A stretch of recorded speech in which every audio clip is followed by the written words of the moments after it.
여러분, 안녕하세요. 카페인카TV의 카페인입니다. 자, 지금 2월 중순인데요.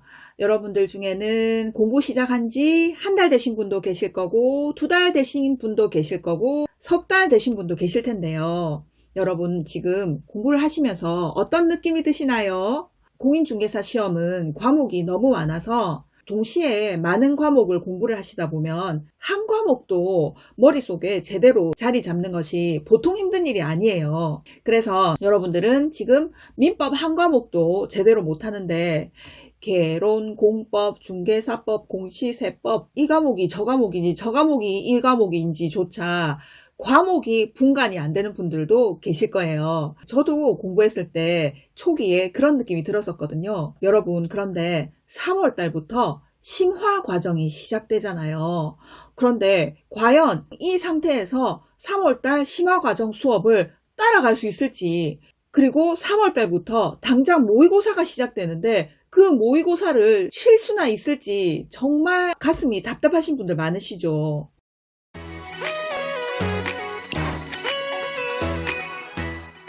여러분, 저는 28회 공인중개사 시험에 합격을 했고요. 저는 2년에 걸쳐서 시험 준비를 해서 합격했습니다. 1차는 62.5로 겨우겨우 합격하고요. 2차는 여러 가지 공부 방법을 적용시킨 결과 70점이 훌쩍 넘는 고득점 안정권 점수로 합격을 했습니다. 그리고 저는 공인중개사 양성학원에서 3년간 근무를 한 경력이 있어서 약 1000명이 넘는 학원 수강생들과 인강생들을 케어를 해드린 경험이 있습니다. 그래서 제가 여러분들께 공유해드릴 수 있는 좋은 공부 방법들을 여러분들께 계속 공유를 해드리고 있습니다. 여러분, 그러면 저 카페인과 함께 지금 2월 중순에 어떤 식으로 공부를 해야 3월 심화 과정 그리고 3월에 시작되는 모의고사 준비를 완벽하게 할 수 있는지 공부 방법 들으러 같이 가보실까요? 고고! 구독과 좋아요 그리고 알림 설정 부탁드려요. 자, 여러분 3월에 시작되는 심화 과정에 여러분들이 수업에 참여해 보시면요, 정말 양이 팍 늘어나는 것을 느끼게 되십니다. 1월, 2월 양도 만만치 않았는데요.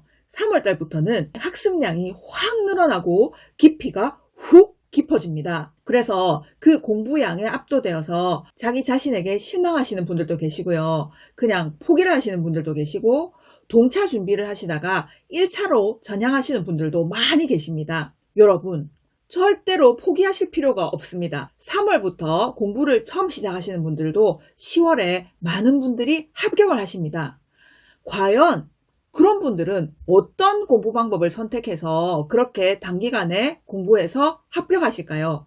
그래서 여러분들은 학원이나 인강에서 쭉 진행되는 모든 커리큘럼을 다 그대로 따라가시기만 하면 합격할 수 있다는 그런 믿음을 버리셔야 합니다. 학원에서는 아주 평준화된 수업이고요. 그리고 이 내용들을 모두 다가 이해하고 있다는 전제하에 강의를 해주십니다. 그래서 이 수업 내용들을 우리가 이해를 하고 완전히 익숙하게 학습을 하고 있는지, 그런 체크는 우리 본인의 몫이거든요. 그런데 이 단계를 무시하시고 밟아 나가지 않으신다면 떨어지게 돼 있습니다. 학원에서 합격을 보장해 주지는 않죠. 학원에서는 어디까지나 보편타당한 지식들을 알려주면서 모든 학생들이 이해하고 있을 거라는 그런 바탕하에 계속 진도를 빼는 겁니다.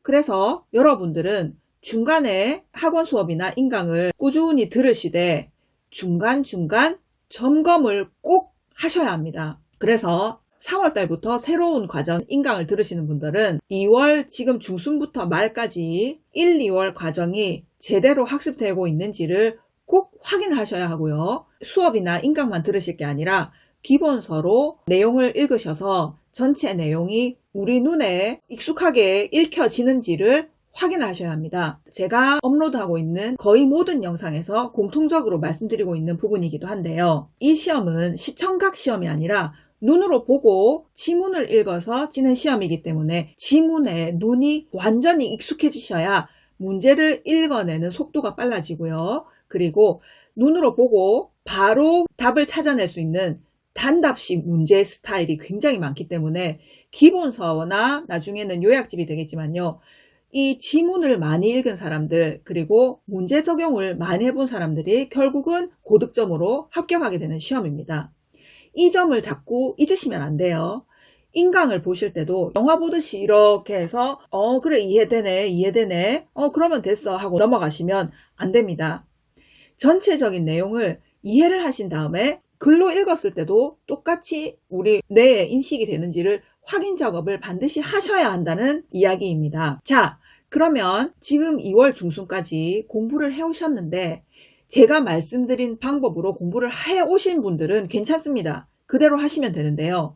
만약에 이렇게 확인 작업을 하시지 않고 인강만 쭈루루루룩 듣고 오신 분들은 지금 2월에 남은 기간 동안에 공부 방법을 조금 바꾸셔야 합니다. 자, 제가 지금 당장 말씀드리겠습니다. 우선 1월과 2월에 공부해오신 스타일대로 쭉 인강을 들으시면 됩니다. 아니면 학원을 가셔서 수강을 하시면 되고요. 그러고 나서 2시에 거의 수업이 끝나잖아요. 그러고 나면 식사를 하신 다음에 3시부터 당장 기본서를 펴세요. 기본서를 펴셔서 이제는 주제별로 정리를 하시기 바랍니다. 지금까지는 그날 배운 거를 그날 복습하셨다고 하면 지금부터 2월 말까지는요.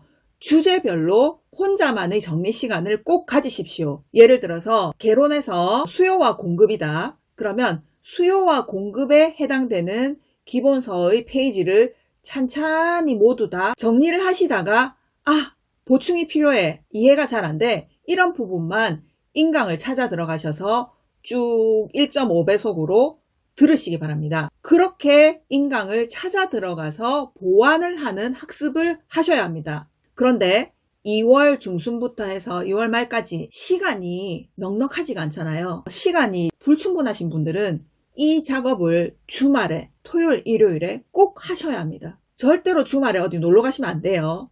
이 작업을 하시기 위해서 시간을 꼭 많이 확보를 하셔야 됩니다. 그리고 이렇게 해야 하는 필수 과목들이 있습니다. 여러분들 잘 아시듯이 민법입니다. 그리고 2차에서는 공법입니다. 그런데 민법과 공법 중에 어떤 게 더 급할까요? 여러분, 당연히 민법이죠. 우리가 1차, 2차, 동차를 준비하고는 있지만 나중에 혹시 어떤 상황이 돼서 공부를 할 수 있는 시간이 충분치 못하게 될 확률도 있거든요. 그럴 때는 한 7월, 8월, 9월 그때쯤 동차를 준비하시다가 1차로 전향을 하셔도 된다는 말씀입니다. 그런데 1차를 합격해야만 2차 점수가 나중에 효력이 생기기 때문에 2차가 합격 점수 나오는데 1차가 합격 점수가 안 나오면 이게 2차 합격하고 1차 떨어지면 결국 아무 의미가 없어지는 시험이에요. 아시죠? 그래서 지금은 무조건 1차의 공부 비중을 높여야 됩니다. 특히 1차 과목 중에 민법하고 개론이 있는데 민법에 비하면 개론은 한 반도 안 돼요, 양이. 그래서 민법에 가급적이면 시간을 많이 투자하시라고 계속 말씀드리고 있습니다. 그래서 정시간이 안 나시는 분들은 민법에 공을 들이시기 바랍니다. 2월 달에 진행되는 인강은 그냥 들으시고요. 다른 기타 과목도 그냥 들으시고요. 복습 시간을 민법에 할애하시기 바랍니다. 시간이 되시는 분들은 오후 시간, 저녁 시간에 민법 복습에 할애하시고요. 시간이 안 되시는 분들은 주말에 민법에 할애하시기 바랍니다. 민법 총정리하는 방법도요. 여러분 주제별로 하시기 바랍니다. 하루에 진도 나간 게 4강 정도인데 4강 진도 나간 것만 보시라는 뜻이 아니고요. 1월과 2월에 쭉 강의를 지금 듣고 계신데 그 진도는 그대로 따라 나가시고요. 따로 시간을 만드셔서 주제별로 통정리를 하시라는 뜻입니다. 민법에서 전세권이면 전세권에 해당되는 기본서를 처음부터 끝까지 찬찬히 읽으시다가 모자라는 부분, 보완이 필요한 부분만 1, 2월 인강으로 찾아 들어가셔서 그 부분만 들으시라는 뜻입니다. 듣자마자 바로 또 기본서로 오셔서 그 전세권에 대한 내용을 계속 읽어 나가시는 거예요. 읽어 나가시다가 기출문제가 나오잖아요. 그럼 기출문제를 눈여겨 보시기 바랍니다. 그 지문들이 다 본 시험에 나오는 지문들이거든요. 그래서 기출문제를 읽으셨을 때 잘 이해가 안 되는 부분은 꼭 표시를 해두시기 바랍니다. 별표를. 그래야지 그 부분이 다음에 다시 복습했을 때 또 잘 생각이 안 날 경우가 있거든요. 그때 또 다시 복습을 해야 되는 부분이기 때문에 잘 이해가 안 되거나 보완이 필요한 부분에는 포스트잇을 붙여 놓으시거나 별표를 꼭 해두시고 넘어가셔야 합니다. 그리고 복습하실 때 학원이나 인강에서 내준 메일 정리 노트나 OX 지문 같은 게 있잖아요. 그런 것들도 꼼꼼하게 복습을 하시고 그 지문들이 나중에 시험에 나오는 지문들이기 때문에 여러분들이 복습하실 때 꼼꼼히 체크하시고요. 계속 누적해서 공부하시면 좋습니다. 다른 주제를 공부하실 때 그 전날에 공부하셨던 그 내용을 누적해서 읽어보시라는 뜻입니다. 기본서 자체를 누적해서 읽으려면 시간이 너무 많이 필요한데요. 메일 정리 노트나 OX 지문 같은 거 여러분 학원이나 인강에서 받은 자료들 있잖아요. 그런 것들을 쭉 누적해서 보시면 정말 기가 막히게 도움이 되거든요. 그래서 그 메일 정리 노트는 여러분들이 파일 하실 때, 철하실 때 누적해서 쭉 정리를 해 놓으시고요. 통으로 주제별 정리하실 때 앞에 이전에 공부했던 내용을 한번 메일 정리 노트로 쓱 읽어보시고 다음 주제로 넘어오셔서 또 공부하시고 그런 식으로 하시면 진짜 빠른 속도로 지난번에 공부했던 주제들의 메일 정리 노트를 읽을 수 있게 되거든요. 꼭 한번 실천해 보시기 바랍니다. 그래서 여러분들이 오후 시간과 주말을 이용하셔서 지금 민법을 꼭 잡으시기 바랍니다. 그리고 3월달 수업을 듣는 방법은 하루에 나가는 진도를 여러분들이 이미 알고 계시잖아요. 그래서 1월, 2월에 진행되었던 인강을 먼저 듣고 3월 수업에 딱 임하시게 되면 1월, 2월에 들은 내용을 복습을 하고 3월 수업에 들어가는 게 되기 때문에 아주 이해가 쉬워요. 그리고 새로운 내용이 추가되게 되는데 그런 내용들도 기본적인 이해를 하고 계시기 때문에 아주 쉽게 새로운 내용을 흡수하실 수 있거든요. 3월에도 여러분 무조건 기본서 복습은 필수입니다. 이제 3월 달부터는 기본서 읽는 거를 더 이상 미룰 수가 없어요. 1월, 2월은 어쩔 수 없이 인강만 들으셨다면 3월부터는 무조건 기본서로 복습하는 걸 하셔야 하고요. 인강은 본 수업 한 번 듣는 걸로 무조건 끝내셔야 합니다. 이것을 처음부터 끝까지 다시 들으면서 복습을 하신다는 생각은 완전 머릿속에서 지우셔야 됩니다. 이제는 인강으로 들으시고 책을 보셔야 합니다. 기본서로 반드시 복습. 기본서로 복습하시다가 모르는 부분이 나오면 그제서야 인강으로 들어가셔서 복습을 하시는 거예요. 그 부분만. 절대로 인강에 많은 시간을 투자하시면 안 되고요. 이제 서서히 책으로, 지문으로 공부하시는 시간을 늘려나가야 하시거든요. 그래서 3월에는 그렇게 본 수업 들으시고 기본서로 꼭 복습하시고요. 주말에 일주일치 진도 나간 분량을 총 복습하시면 됩니다. 그리고 여러분 3월에는 여러분 이제 진짜 본인만의 요약집이 있어야 합니다. 물론 요약집 만드는 일이 보통 일이 아니에요. 하지만 지금 딱 만들어 놓으시면 4월 아니면 5월부터 모의고사를 한번 도전을 해보시겠다 하시더라도 자기만의 요약집을 딱 만들어 놓으시면요. 모의고사 치기 전날 전 과목을 그 요약집으로 쓱 보시면은 굉장히 빠른 복습이 됩니다. 그 요약집이 나중에 여러분들 시험 치기 전날 전 과목을 스르르 다 보고 시험을 치실 텐데 아주 보배입니다. 여러분들만의 요약집을 지금부터 꼭 만드시기 바랍니다. 물론 5월달부터 학원이나 인강 사이트에서 요약 정리 과정이기 때문에 그 학원이나 인강에서 채택하는 요약집을 교재로 쓰기도 합니다. 그 교재를 요약집으로 쭉 가지고 가는 방법도 있는데요. 더 좋은 방법은 3월과 4월에 여러분들만의 요약집을 딱 만들어 놓으면요. 그 본인의 요약집이 최고의 요약집이 됩니다. 그 요약집을 따라올 요약집이 없어요. 왜냐면 5월에 학원에서 채택하는 요약집은 교수님들이 만든 요약집이란 말이에요. 그래서 그 내용은 어디까지나 교수님들의 요약집이지 내가 만든 요약집이 아니거든요. 그래서 내가 만든 요약집은 내가 눈으로 보고 생각해서 요약을 한 거기 때문에 정말 친숙한 자료가 되거든요. 내가 직접 만들고 많이 봐서 익숙해진 자료는 50회, 100회 이상을 반복해서 보기 때문에 진짜 눈에 많이 익어요. 학원에서 요점 정리 노트를 판다든지 다른 학생이 만들어 놓은 요점 정리 노트를 판다든지 이런 일을 할 필요가 없게 돼요. 다른 사람이 만들어 놓은 요약집은 결국은 내 것이 되기가 어렵습니다. 그래서 3월 심화 과정과 3월 모의고사를 준비하기 위해서는 지금 2월 중순부터 말에 걸쳐서 여러분들만의 요약집을 만드는 것이 아주 중요한 포인트입니다. 이게 전 과목을 만들지 않아도 괜찮습니다. 중요한 과목 위주로 요약집을 만드시면 되고요. 주제별로 만들어 나가시면 아주 최고로 좋습니다. 그리고요, 지금 시간이 너무 없는데 어떤 과목을 버릴까요? 하는 질문을 하시는데요. 여러분, 사실 버리는 과목은 절대 없어야 합니다. 버리는 단원도 지금 이 상황에서는 버릴 단원이 없어요. 어느 단원이 시험에서 쉽게 출제될지 어렵게 출제될지 모르기 때문에 일단 지금은 전 과목, 전 단원을 골고루 학습을 해두시기를 권해드립니다. 나중에 시험에 임박해서는 버릴 단원들이 조금씩 있습니다. 그거는 그때 말씀드리도록 하겠습니다.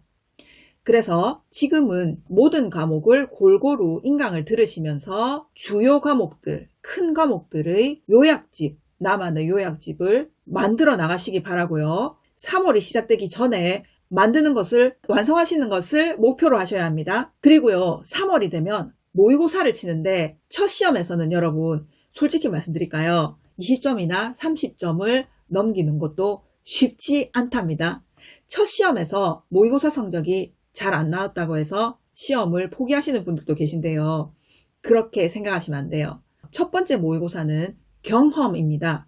어떤 식으로 문제가 나오는지, 어떤 식으로 OMR 카드를 작성하는지, 시험 분위기는 어떨지 한번 경험을 해보신다는 생각으로 재밌게 시험에 임하시면 됩니다. 하지만 모의고사를 치더라도 내용을 어느 정도 공부를 하고 가시는 게 좋잖아요. 3월 달에 모의고사 준비는 학원이나 인강에서 나누어준 메일 정리 노트나 문제들 있잖아요. 그런 것들만 집중적으로 한번 쭉 읽고 시험에 도전하시면 좋습니다. 그것도 엄청난 공부가 되거든요. 한 과목을 처음부터 끝까지 메일 정리 노트를 싹 보는 것을 추천드립니다. 한 번에 처음부터 끝까지 쭉 읽어보신 다음에 모의고사에 임하시면 주제별로 딱딱딱딱 머릿속에 정리가 된 상태에서 시험을 치시기 때문에 조금 편안함을 가지고 시험을 치시게 됩니다. 3월에는 모의고사 대비를 이런 식으로 하시면 됩니다. 나중에 4월, 5월 감에 따라 모의고사 준비를 어떻게 해야 되는지 제가 앞으로 하나씩 말씀드리겠습니다. 자, 여러분, 그러면 제가 말씀드린 이 공부 방법 잘 적용하셔서 시험 당일 대성공하시기 바랍니다. 여러분, 화이팅입니다. 여러분, 제 영상이 도움이 되셨다면 구독과 좋아요 부탁드려요.